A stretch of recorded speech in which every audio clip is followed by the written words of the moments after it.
দান থেকে পিছে সরে আসার কোনো পথ নাই। যে কোনো মূল্যে পৃথিবীর প্রত্যেকটা পুরুষ নারীকে দানের প্রতি আগ্রহী হতে হবে, হতেই হবে। এদেশের এক ধরনের এক শ্রেণীর দিন প্রচারক, তারা দিন প্রচার করে, তারা বলে যা ইনকাম করে তার ইয়ানত দিতে হবে। তাদের বলাটা ঠিক আছে, ইয়ানত দাও, যা ইনকাম করো তার থেকে দিয়ে দাও। আল্লাহ বলেছেন আনফিকু মিম্মা রাযাকনাকুম, আমি যেটা খেতে দিয়েছি সেখান থেকে দান করো। তখন ভারত, বাংলাদেশ, পাকিস্তান সবাই বলতে পারছি না, তবে দিনাজপুর, রাজশাহীতে আছে। মা চাচিরা যখন ভাত রান্না করে তখন চাউল মাপে দিয়ে এক মুষ্টি তুলে নেই, এই দেখেন আমি যা খেতে দিয়েছি তা থেকে দান করো। এটা ঠিক আছে, তবে এইটাই যেন শেষ না হয়। 5 দিন 5 মুষ্টি উঠালে মক্তবের শিক্ষককে দেওয়া যায়, অসহায় মানুষকে দেওয়া যায়, অনেক উপকার হয়। সবাইকেই দান করতে হবে, করতেই হবে। আল্লাহ তৌফিক দান কর, আল্লাহুম্মা আমিন। আল্লাহুম্মা সাল্লি আলাইহি আল্লাহুম্মা বারিক।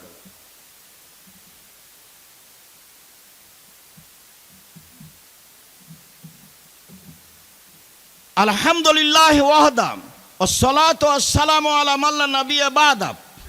ইবাদতের জগতে সবচেয়ে শক্তিশালী, পাওয়ারফুল, ক্ষমতাধর ইবাদত হলো দান।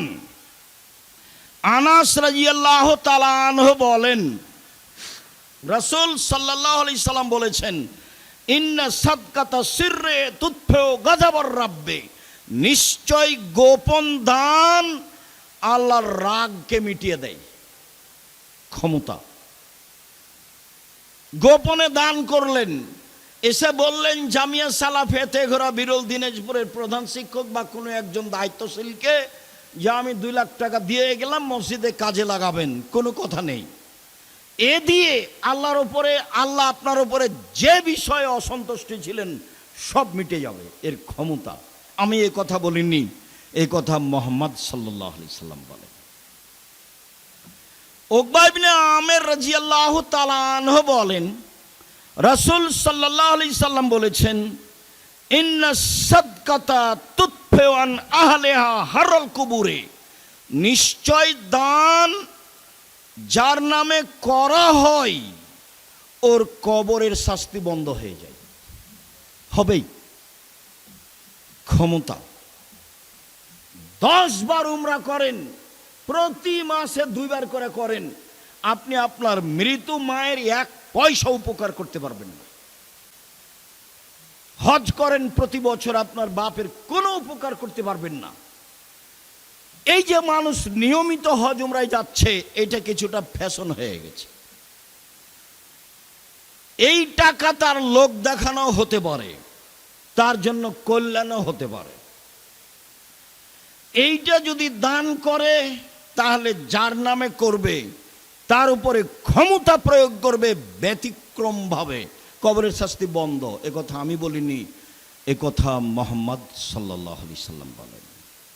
তিনি বলেন, ইন্নামাল মুমিন ইয়াস্তাজিল্লু ইয়াউমাল কিয়ামা ফাজিল্লে সাদাকাতিহি, যারা দান করে তাদের বিচারের মাঠে তারা নিজেরা তাদের দানের ছায়াতলে থাকবে, হাত্তা ইউগজা বাইনান নাস, যতদিন পর্যন্ত মানুষের বিচার না হচ্ছে। যতদিন পর্যন্ত আপনার বিচার হবে না ততদিন পর্যন্ত আপনি আপনার দানের ছায়াতলে থাকবেন। এই কথা মুহাম্মদ সাল্লাল্লাহু আলাইহি সাল্লাম বলেন, দানের ক্ষমতা। আবু হুরায়রা রাদিয়াল্লাহু তাআলা আনহু বলেন, রাসূল সাল্লাল্লাহু আলাইহি সাল্লাম বলেছেন, 7 শ্রেণীর মানুষ বিচারের মাঠে বিশেষ ছায়াতলে থাকবে। তার 1 শ্রেণীর মানুষ, রাজুলুন তাসাদ্দাকা বিসাদাকাতিন ফাহা হাত্তা লা তালামু শিমালুহু মা তুনফিকু ইয়ামিনুহু, এমন ভাবে গোপনে দান করলো যে বাম হাত জানতে পারলো না ডান হাত কি দান করলো, মানে বলা বলি করলো না। তখন বিচারের মাঠেও এই দানের নিচে থাকতে পাবে, ছায়া হিসাবে থাকবে এই দান। হাদিস বুখারী মুসলিম। এইভাবে রাসূল সাল্লাল্লাহু আলাইহি সাল্লাম বলেন। সম্মানিত দিনী ভাই বোন, ইবাদতের জগতে শক্তিশালী ব্যতিক্রম ইবাদত হলো দান।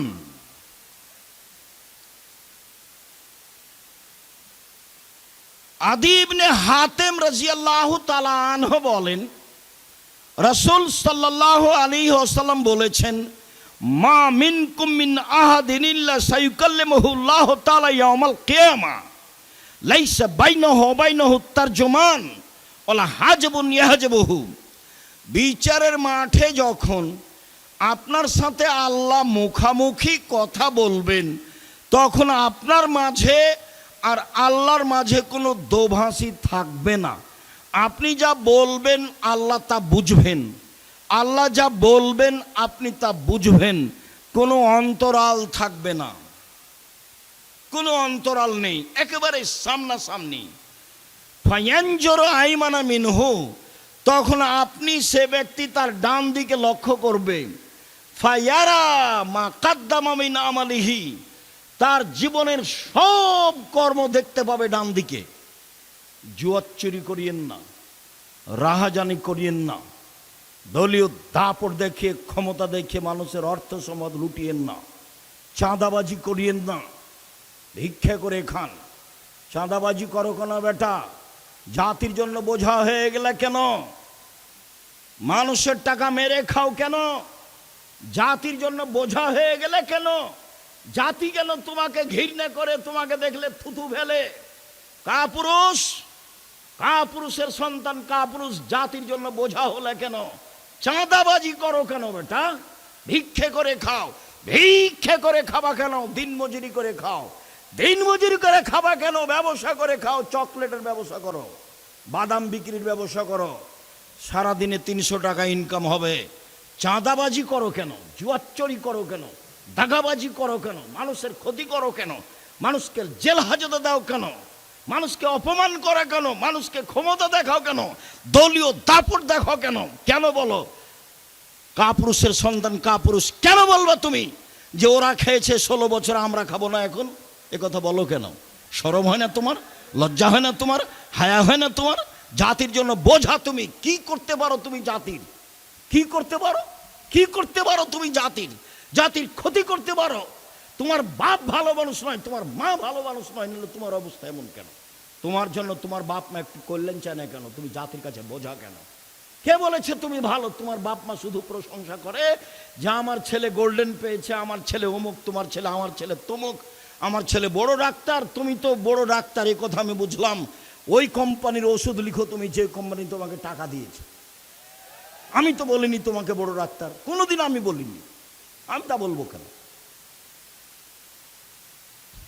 তুমি বড় ইঞ্জিন, তুমি যে চোর। ব্যতিক্রম নেই, কথা আমি বলি না, ব্যতিক্রম ভিন্ন জিনিস। স্বাভাবিক চরিত্র তোমার। দান খায়রাত করে বাঁচার চেষ্টা করো। শুনুন, রাসূল সাল্লাল্লাহু আলাইহি সাল্লাম বললেন, তখন বাম দিকে লক্ষ্য করবে, পুরো কর্ম দেখতে পাবে যা করেছে। এরপরে সামনের দিকে লক্ষ্য করবে, তখন দেখবে জাহান্নাম। আল্লাহ নবী বলছেন, এখন আল্লাহ রাসূল বলছেন, পৃথিবীর মানুষ শোনো, ফাত্তাকুন নারা ওয়ালাউ বিশিক্কি তামারাতিন। খেজুরের মূল অংশের নিচে বীজের উপরে যে সাদা ছিলকা থাকে, সাদা ছিলকার সমপরিমাণ হলেও দান করে জাহান্নাম থেকে বাঁচো। পৃথিবীর মানুষ অল্প থেকে অল্প হলেও দান করে জাহান্নাম থেকে বাঁচো। পৃথিবীর মানুষ অল্প থেকে অল্প হলেও দান করে তোমরা জাহান্নাম থেকে বাঁচো। জাহান্নাম থেকে বাঁচার একটাই পথ, সেটা হলো দান। সরাসরি জান্নাত কেনার একটাই পথ, সেটা হলো দান। রাসূল সাল্লাল্লাহু আলাইহি সাল্লাম বলেন, ইয়া মাশারান নিসা তাসাদ্দাকনা ফাইন্নী উরিতুকুন্না আকসারা আহলিন নারে। মহিলারা শোনো, আমি তোমাদের অধিকাংশই দেখি জাহান্নামে। জাহান্নাম বলতে নারী আর নারী, জাহান্নাম বলতে নারী আর নারী, জাহান্নাম বলতে মহিলা আর মহিলা। পৃথিবীর মহিলারা শোনো, তোমরা দান করে জাহান্নাম থেকে বাঁচো। পৃথিবীর মহিলারা শোনো, তোমরা দান করে জাহান্নাম থেকে বাঁচো। এরকম পরিস্থিতিতে আল্লাহর নবী বলেননি তোমরা হজ করে জাহান্নাম থেকে বাঁচো। এরকম পরিস্থিতিতে আল্লাহ নবী বলেননি তোমরা রাতে তাহাজ্জুদ পড়ে জাহান্নাম থেকে বাঁচো। এরকম পরিস্থিতি আল্লাহ রাসূল বলেননি যে তোমরা সিয়াম রোজা থেকে জাহান্নাম থেকে বাঁচো। তিনি এরকম পরিস্থিতিতে বলেছেন পৃথিবীর মহিলারা তোমরা দান করে জাহান্নাম থেকে বাঁচো। পৃথিবীর মানুষ তোমরা সামান্য থেকে সামান্য, কম থেকে কম, অল্প থেকে অল্প হলেও দান করে জাহান্নাম থেকে বাঁচো। এই কথা মুহাম্মদ সাল্লাল্লাহু আলাইহি সাল্লাম বলেন। সম্মানিত দিনী ভাই বোন, আব্দুল্লাহ ইবনে মাসউদের স্ত্রী জায়নাব তিনি বলছেন আল্লাহ নবী বললেন শোনো মহিলারা, তোমরা জাহান্নাম থেকে বাঁচাও, তোমরা জাহান্নাম থেকে বাঁচো। ওয়াইন মিন হুলিয়ে কন্যা, গায়ের গয়না দান করে হলেও, যদি টাকা নাই থাকে, পরিবেশ পরিস্থিতি যদি অনুকূলে না হয়, তাহলে কানে যে দুল আছে, গলায় যে মালা আছে, হাতে যে আংটি আছে, গায়ে যা কিছু গয়না আছে সব দান করে দে, তোমরা জাহান্নাম থেকে বাঁচো। এই কথা মুহাম্মদ সাল্লাল্লাহু আলাইহি সাল্লাম বলেন। সম্মানিত দিনী ভাই বোন, আয়েশা রাদিয়াল্লাহু তাআলা আনহা বলেন ইন্না ইমরাআতান কালাত, একজন মহিলা বলল আল্লাহর নবী ইন্না উম্মি মাতাত, ইন্না উম্মি মাতাত ওয়ালা তুসি, আমার আম্মা মারা গেছেন, টাকা পয়সা ওসিয়ত কিছু করে যাননি। ও আজুন্নহা, আমি মনে করছি লাউ তাকাল্লামাত তাসাদ্দাকাত, উনি কথা বলতে পারলে দান করতেন। আল্লাহর নবী আমার আম্মা ইফতালাতাত নাফসহা, আমার আম্মা হঠাৎ মারা গেছেন, কোনো ওসিয়ত করেননি, আমি মনে করছি আমার মা কথা বলতে পারলে দান করতেন। আফালাহা আজরুন ইন তাসাদ্দাক্ত আনহা, আমি যদি আমার মায়ের পক্ষ থেকে দান করি তাহলে আমার মায়ের নেকি হবে কি? কালা নাম, আল্লাহ রাসূল বলেন হ্যাঁ। বুখারী মুসলিম।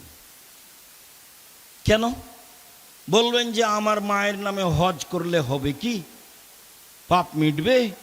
এভাবে বলবেন। আমার মা হঠাৎ মারা গেছেন, কোনো ওসিয়ত করে যাননি, আমি মনে করছি আমার মা কথা বলার সুযোগ পেলে দান করতেন। আমি যদি আমার মায়ের নামে দান করি তাহলে আমার মায়ের নেকি হবে কি? তার নাম, আল্লাহ রাসূল বলেন হ্যাঁ।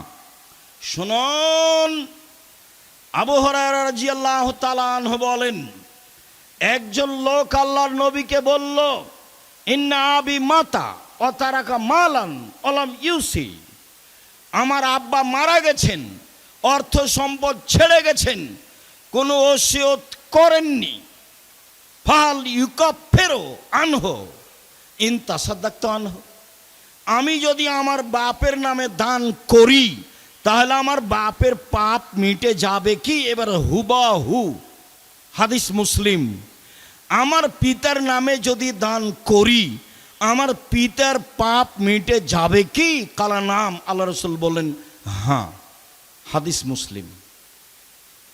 মানে ক্ষমতা, বাপ মায়েমে দান করেন একটু খালে সন্তরে, শাস্তি কবরের বন্ধ হবেই, হতে হবে, হবেই। বাপ মা জমি জায়গা ছেড়ে গেছেন, অর্থ সম্পদ ছেড়ে গেছেন, আরে কিছু না করে গেলে একটু বিদেশ থেকে তোমাদেরকে তো মানুষ করে রেখে গেছে, তো বাপ মা কিছুই করে না যাক, আদর যত্ন করে লালন পালন করে গেছেন, এইটুকু তো আছে। সেটুকুর আপনি প্রতিদান কি দিবেন? সেটুকু প্রতিদানে রাসূল সাল্লাল্লাহু আলাইহি সাল্লাম যা বললেন তা মূল্যায়ন করেন। রাসূল সাল্লাল্লাহু আলাইহি সাল্লাম বললেন না সাদকাতু বুরহান, দান হলো দলিল। পৃথিবীর মানুষ শুনে রেখো, দান হলো দলিল। বিচারের মাঠে আপনি বলবেন আমি জান্নাত পাবো, আল্লাহ যদি বলেন কেন, তাহলে আপনি বলবেন আমি যে জান্নাত পাবো তার প্রমাণ আছে আমার কাছে, আমার কাছে দলিল আদিল্লা আছে। এই জমি আমার, প্রমাণ এই যে দলিল। এই বাড়ি আমার, প্রমাণ এই যে দলিল। বিচারের মাঠে আমি বলবো জান্নাত আমি পাবো, প্রমাণ এই যে দলিল। হজকে তিনি দলিল বলেননি, সলাতকে তিনি দলিল বলেননি, সিয়ামকে তিনি দলিল বলেননি, কোরআন তেলাওয়াতকে তিনি দলিল বলেননি, তাসবিহ তাহলিল জিকির আজকারকে তিনি দলিল বলেননি। তিনি বলছেন দানই হচ্ছে দলিল। হাদিস বুখারী মুসলিম। সম্মানিত দিনী ভাই বোন, অবশ্য আমি আপনাকে সঠিকটা বোঝানোর চেষ্টা করেছি যে দান হচ্ছে দলিল। পরকালে জাহান্নাম থেকে বাঁচার ব্যতিক্রম মাধ্যম হলো দান। বাপের পাপ মেটানোর, মায়ের পাপ মেটানোর মাধ্যম হলো দান। কবরের শাস্তি বন্ধ করে দেওয়ার মাধ্যম হলো দান। মহিলা মানুষ জাহান্নামে যাবে, এইটাই স্বাভাবিক। বেশিরভাগ নারী জাহান্নামে যাবে। তারা যদি নিজেদেরকে জাহান্নাম থেকে বাঁচাতে চায় তাহলে দান করতে হবে। শেষ পর্যন্ত রাসূল সাল্লাল্লাহু আলাইহি ওয়াসাল্লাম নিচে নামতে লাগলেন। নামতে নামতে বললেন, শোনো মহিলারা, তোমাদের কাছে টাকা পয়সা না থাকলে সাজগোজের জন্য যা রেখেছো তা দান করে দাও। কানে যা আছে, গলায় যা আছে, হাতে যা আছে, কোমরে বাহুতে যা আছে সব দিয়ে দাও। এ কথা আমি বলিনি, এ কথা মুহাম্মদ সাল্লাল্লাহু আলাইহি ওয়াসাল্লাম বলেছেন। আল্লাহ বলেছেন তোমরা আল্লাহকে ঋণ দাও, দান করো, আমি সেটা দিয়ে দেব। তোমরা দাও, আমি সেটা দিয়ে দেব। আল্লাহ দিয়ে দিবেন মানে আপনার অর্থ সম্পদ বেশি হবে। সম্মানিত দিনী ভাই বোন, আজকের খুতবার শেষ হাদিস এবং আপনার জন্য অতীব সতর্কবাণী, আপনার জন্য অতীব সতর্কবাণী। আবু হুরায়রা রাদিয়াল্লাহু তাআলা আনহু বলেন, রাসূল সাল্লাল্লাহু আলাইহি ওয়াসাল্লাম বলেছেন, মা মিন ইয়াউমিন ইসবুহু ফিহি লিবাদ। প্রত্যেক দিন সকালে পুরুষ নারী সকাল করে, প্রত্যেক দিন সকালে পুরুষ নারী সকাল করে। মালাকানি আনজিলানে, তখন দুইজন ফেরেশতা আকাশ থেকে নেমে আসেন। প্রত্যেক দিন সকালে একই ঘটনা।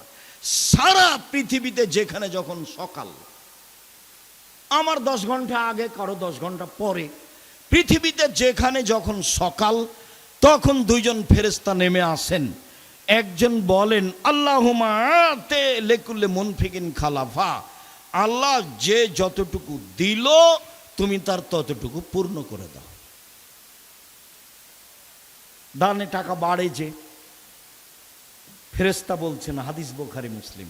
অপরটা শোনেন, আল্লাহুম্মা আতে লিকুল্লি মুমসিকিন তালাফা, আল্লাহ যে যতটুকু দিল না তুমি তার ততটুকু ধ্বংস করে দাও। নেন এবার, হাদিস তো বুখারী মুসলিম।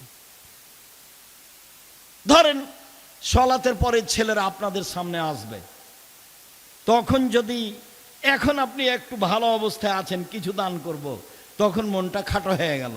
শয়তান এখন একটু সরে আছে, যখনই সালাত শুরু হবে তখন শয়তান চলে আসবে, এসে এখন বলবে সালাত শেষে, না না না না এই করতে হবে, সেই করতে হবে, টাকাটা আপনি দিলেন না। শয়তান তখন আপনাকে পাগল করছে। ওটাও আল্লাহ বলছে যে শয়তান আপনাকে দান করতে দেবে না। ও খালি বলে যে কমে যাবে, টাকা কমে যাবে, ও এটাই ওয়াদা দেয়, খালি আপনার সাথে ওয়াদা করে, না না না না দেওয়া হবে না, কমে যাবে কমে যাবে কমে যাবে।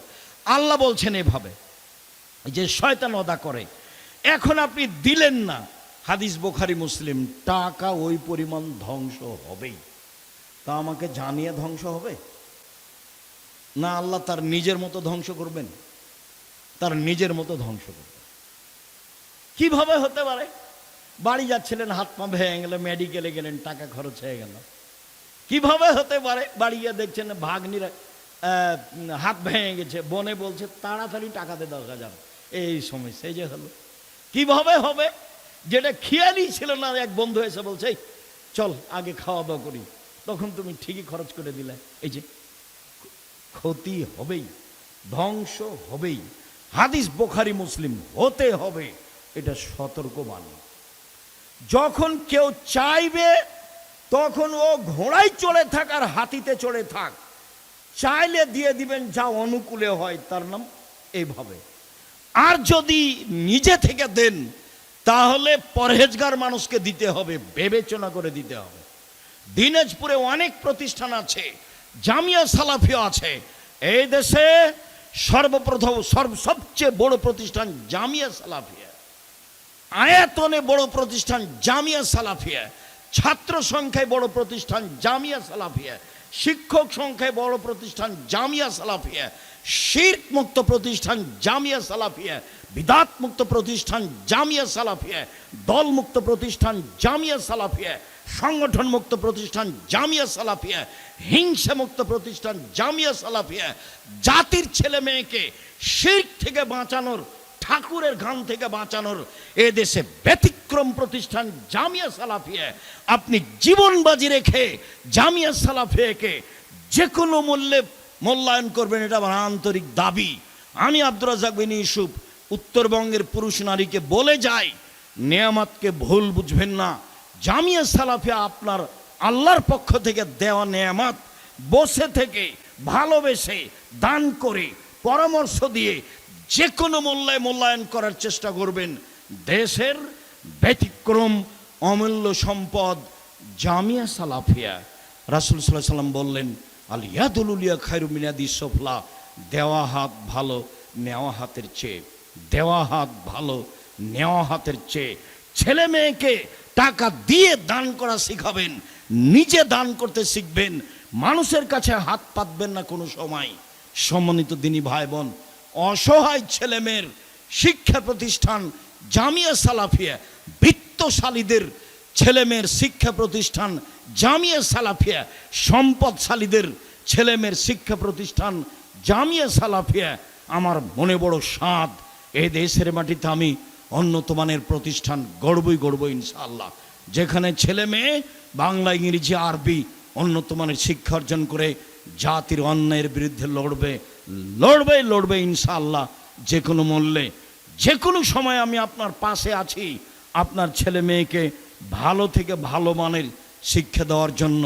অতএব খুতবা শেষে আবারও বলছি, কম থেকে কম হলেও দানের হাত সব সময় রাখবেন, বেশি থেকে বেশি হলেও দানের হাত সব সময় রাখবেন। সালাম ফেরার পরে উঠে যাওয়ার চেষ্টা করবেন না। আপনার কারণে 5 জন ক্ষতিগ্রস্ত হোক, এটা আপনার চাওয়া আমি আব্দুর রাজ্জাক বিন ইউসুফ চাই না। যখন পরিবেশ ঠান্ডা হয়ে যাবে তখন আপনি উঠে যাবেন। হাইকোর্ট নয় আজ, জজ কোর্ট নয় আজ, সুপ্রিম কোর্ট নয় আজ, এমন কিছু দুর্ঘটনা নেই সালাম ফিরলে আপনাকে উঠে যেতে হবে। আপনি বোকামির পরিচয় দিয়ে জামিয়া সালাফের ক্ষতি করবেন না, পরিবেশ নষ্ট করবেন না। আমি আব্দুর রাজ্জাক বিন ইউসুফ আপনার দিনী ভাই, আমি আপনাকে দিনী ভাই মনে করি, আপনাকে আমি দিনী বোন মনে করি, আপনি আমার দিনী বোন।